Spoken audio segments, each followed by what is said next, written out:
میرے غوث کو رب نے یہ طاقت عطا فرمائی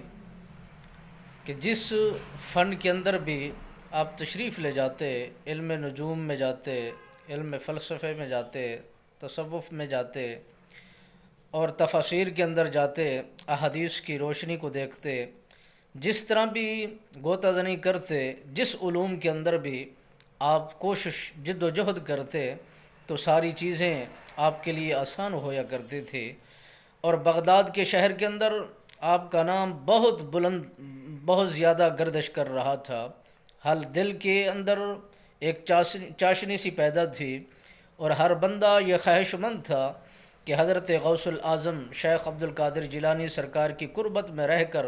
مستفید ہوں، فن خطابت، فن تدریس اور بہترین علوم کی آگاہی لی جائے۔ تو بغداد کی سرزمین پر ایک ایسا گروہ جنہوں نے ایکا کر کے حضرت غوث الاعظم شیخ عبد القادر جیلانی سرکار کا امتحان لینے کی غرض سے سب نے اپنے اپنے سوالوں کا انتخاب کر کے 100 علماء صرف حضرت شیخ عبد القادر جیلانی علیہ الرحمہ سرکار کے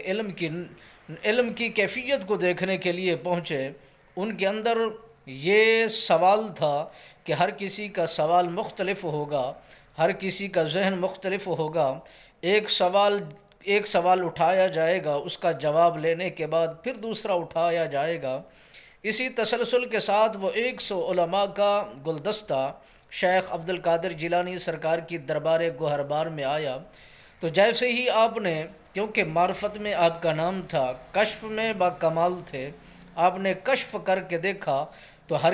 ہر کسی کے دل کے اندر ایک آرزو اور تمنا تھی کہ آج سوال پہ حضرت شیخ عبد القادر جیلانی سرکار کو اس طرح بٹھا دیں گے کہ وہ ہمارے مدِ مقابل سوال و جواب کرنے میں قاصر ہو جائیں گے۔ حضرت شیخ عبد القادر جیلانی سرکار نے ایسے ہی مراقبہ فرمایا تو ایک نور سی نکلا اور وہ ساروں کے دلوں پر وہ چھا گیا۔ کسی نے سوال کرنے کی جرت نہ پیدا کی اور کسی کے اندر یہ ہمت نہیں تھی کہ وہ سوال اٹھا سکتا۔ حضرت شیخ عبد القادر جیلانی سرکار آپ اٹھ کھڑے ہوئے، ساروں کا سوال بھی بتاتے گئے اور سینے سے لگا کر جواب بھی عنایت فرماتے گئے۔